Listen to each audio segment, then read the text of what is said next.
ദൈവമേ കാത്തുകൊള്ളുന്ന കൈവിടാതിങ്ങു ഞങ്ങളെ. നാവികൻ നീ വവാഭിക്കോരാവിവൻ തോണി നിൻ പദം. ഒന്നൊന്നായി എണ്ണി എണ്ണി തൊട്ടെണ്ണും പൊരുളൊടുങ്ങിയാൽ തിന്നിടും ദൃക്കുപോലുള്ള നിന്നില സ്പന്ദമാകണം.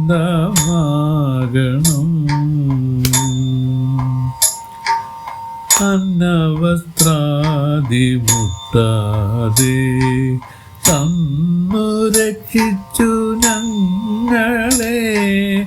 ധന്യരാക്കുന്ന നീയൊന്നു തന്നെ ഞങ്ങൾക്കു തമ്പുരാൻ.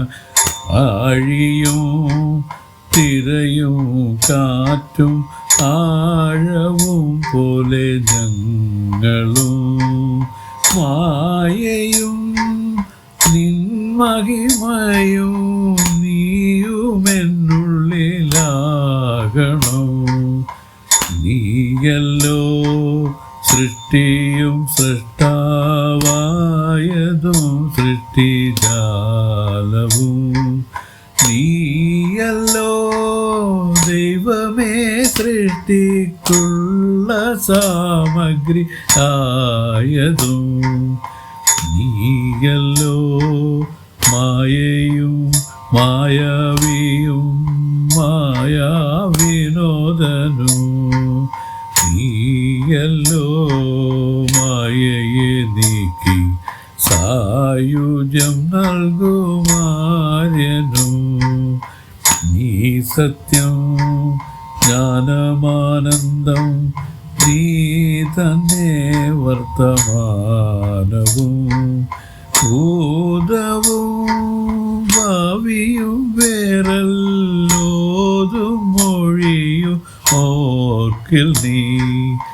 അകവും പുറവും തിങ്ങും മഹിമാവാർന്ന നിൻ പദം പുകഴ്ത്തുന്നു ഞങ്ങളങ്ങ്. ഭഗവാനെ ജയിക്കുക ജയിക്കുക മഹാദേവ ദീനാവനപരായണ.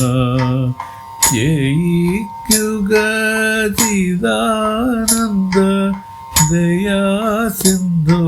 ജയിക്കുക ആഴമേറും നിൻ മഹസാം ആഴിയിൽ ഞങ്ങളാകവേ. ആഴണം വാഴണം നിത്യം വാഴണം വാഴണം സുഖം. ദൈവമേ കാത്തുകൊള്ളുക കൈവിടാതിങ്ങു ഞങ്ങളെ. നാവികൻ നീ ഭവാഭിക്കോരാവിവൻ തോണി നിൻ പദം. ശിവഗിരി ശിരസിൽ യോഗസമാധി കൊള്ളും പരമാചാര്യ ശ്രീ നാരായണ ഗുരു. അറിവില്ലാതടിയങ്ങൾ ചെയ്ത അപരാധമെല്ലാം അറിവില്ലാതടിയങ്ങൾ ചെയ്ത അപരാധമെല്ലാം കൃപയോട് പൊറുത്തിടാൻ കനിവുണ്ടാകണമേ. കൃപയോട് പൊറുത്തിടാൻ കനിവുണ്ടാകണമേ. ഒരു ജാതി ഒരു മതം ഒരു ദൈവം മനുഷ്യനെന്നുപദേശമരുളിയ പരമകല്യാണമൂർത്തി.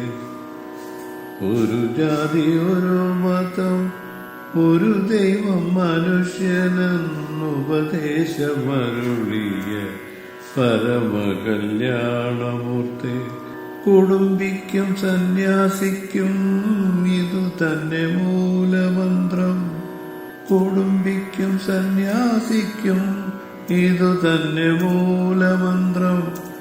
അകതാരിലനുഭൂതി അണപൊട്ടാൻ വേറെ വേണോ? അകതാരിലനുഭൂതി അണപൊട്ടാൻ വേറെ വേണോ? ആദിശങ്കരപദ പാദപിഞ്ചെന്നു ഗുരു ദേവനാധ്യാത്മചിന്ത സാദരം തുടർന്നതും കേരളക്കരയ്ക്കഭിമാനമാമിരുവരും. കേരളക്കരയ്ക്കഭിമാനമാമിരുവരും. ലോകമനസികർ പൂജ്യ ഗുരുക്കളത്രേ. ലോകമനസികർ പൂജ്യ ഗുരുക്കളത്രേ.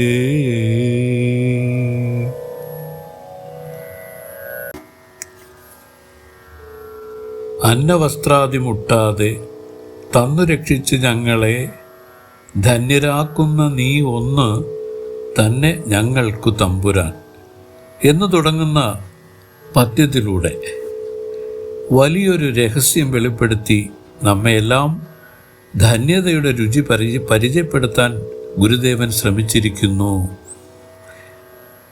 നമുക്കറിയാം, ഒരു ജീവന് വിശപ്പിന് ആഹാരവും മാനം മറയ്ക്കാൻ വസ്ത്രവും അത്യന്താപേക്ഷിതമായ രണ്ട് സംഗതികളാണെന്ന്. ഈ അന്നവും വസ്ത്രാദികളും മുട്ടാതെ സുഭിക്ഷമായി എന്നും തന്നുപോറ്റുന്ന ഈ പ്രകൃതി മാതാവ് ഈശ്വരൻ തന്നെയല്ലേ? ഈ പ്രകൃതി ഈശ്വരനും ഒപ്പം ഗുരുവുമാണ്. അതെങ്ങനെയെന്നാൽ, ഈശ്വരനായി നിന്ന് ശരീരസൗഖ്യത്തെ ഏകി ജീവനെ ആനന്ദത്തിൽ ആറാടിച്ച് ധന്യരാക്കുന്നു. ഒപ്പം ആ ഈശ്വരൻ തന്നെ ഗുരുവായി നിന്ന് വിവേകത്തെ ഉപദേശിച്ച് മനസൗഖ്യം പ്രദാനം ചെയ്യിപ്പിച്ച് പരിപൂർണ പരമാനന്ദത്തിൽ ജീവനെ ആറാടിച്ച് ധന്യനാക്കാൻ ശ്രമിച്ചിരിക്കുന്നു. കൃതയുഗത്തിലേക്കൊന്ന് തിരിഞ്ഞു നോക്കിയാൽ ഏത് പാമരനും ഇത് ബോധ്യപ്പെടും. മൗനമായി പറയാതെ പറയുന്ന രൂപത്തിൽ ഈശ്വരൻ എന്താണ് നമ്മയെല്ലാം പഠിപ്പിക്കുന്നതെന്ന് നോക്കിയാൽ നിഷ്കാമകർമ്മം ചെയ്യാൻ പഠിപ്പിക്കുകയാണെന്ന് കാണാം. കാമ്യകർമ്മം മാത്രം ചെയ്യാൻ അറിയാവുന്ന കിഞ്ചിഞ്ചത്വ, കർത്തൃത്വ, ഭോക്തൃത്വ അഭിമാനരൂപമായിരിക്കുന്ന ജീവന്മാർക്ക് ഈശ്വരൻ നിഷ്കാമകർമ്മം ചെയ്ത് മുക്തരായി സ്വരൂപത്തിലിരിക്കുന്ന നിലയെ പരിചയപ്പെടുത്തിയിരിക്കുന്നു. ജീവനും കർമ്മം ചെയ്യുന്നുണ്ട്, അതുപോലെ ഈശ്വരനും കർമ്മം ചെയ്യുന്നുണ്ട്. ഈശ്വരൻ കർമ്മം ചെയ്യുന്നെങ്കിലും കർമ്മഫലം അദ്ദേഹത്തെ ബാധിക്കുന്നില്ല. എന്നാൽ ജീവൻ കർമ്മം ചെയ്ത് ദുഃഖക്കടലിൽ മേൽക്കുമേൽ പതിക്കുന്നത് ഒരു നഗ്ന സത്യം തന്നെയല്ലേ? ശുദ്ധ സത്വഗുണ വിദ്യയാണ് ഈശ്വരൻ്റെ കാരണശരീരം. മലിന സത്വഗുണ അവിദ്യയാണ് ജീവന്മാരുടെ കാരണശരീരം. അവിദ്യയാൽ ഏർപ്പെട്ട ബന്ധം വിദ്യയാൽ ഇല്ലാതാക്കിയാൽ ശരീരത്തിൽ ഇരുന്ന് തന്നെ മുക്തിസുഖം അനുഭവിച്ച് ധന്യനാകാം. ഇവിടെ നമ്മുടെ ആചാര്യൻ കഴക്കൂട്ടം ശ്രീ ചിന്മയാനന്ദ സ്വാമികൾ സാധാരണ പറയാറുള്ള ഒരു കഥ കൂടി പറഞ്ഞ് ഉപസംഹരിക്കാം. ഇതൊരു ലോജിക്കൽ കഥയാണ്. ഈശ്വരനും ജീവനും ബ്രഹ്മത്തിൻ്റെ രണ്ട് മക്കളാണെന്നുള്ളതാണ് കഥ. പിതാവായ ബ്രഹ്മത്തിൻ്റെ രണ്ട് മക്കളിൽ മൂത്തവൻ ഈശ്വരൻ വിവേകിയും വിദ്യാവാനുമാണ്.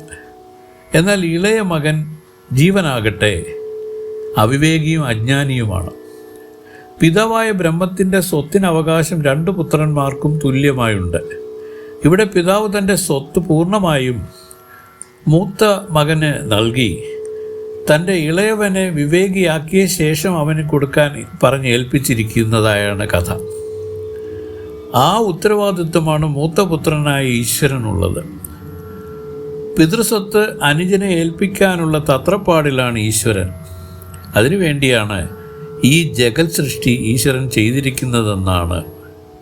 ഈ മായാസൃഷ്ടി ചെയ്ത് ജീവന്മാരെ ഈശ്വരൻ ഉണർത്താൻ ശ്രമിച്ചിരിക്കുന്നതാണ്. എന്നാൽ പൂർണ്ണമായി ഉണരാതെ അരമയക്കത്തിൽ പിച്ചും പേയും പറയുന്നത് പോലെ ഒരു സ്ഥിതിയാണ് ജീവന്മാർക്കുള്ളത്. ഈ അജ്ഞാന ഉറക്കത്തിൽ നിന്ന് ആത്മജ്ഞാന ഉണർവിലേക്ക് കൊണ്ടുവരാൻ വേണ്ടിയാണ് ദണ്ഡമും കരുണയും പ്രയോഗിച്ചിരിക്കുന്നത്. ഇവിടെ ദണ്ഡമെന്നും കരുണയെന്നും രണ്ട് വിപരീത സ്വഭാവത്തെ പറഞ്ഞാലും ഉദ്ദേശശുദ്ധി കണക്കിലെടുത്ത് ചിന്തിക്കുമ്പോൾ ചെയ്യുന്ന ദണ്ഡമും കരുണ എന്ന് തന്നെ കാണാം. ഈശ്വരൻ ചെയ്യുന്ന ദണ്ഡമും കരുണയെന്നു തന്നെ കാണാം. അങ്ങനെ നോക്കുന്ന പക്ഷം എല്ലാ അർത്ഥത്തിലും ഈശ്വരൻ ജീവന്മാരുടെ തമ്പുരാൻ തന്നെയാണ് എന്ന് കാണാൻ കഴിയും, നിസ്സംശയം കാണാൻ കഴിയും.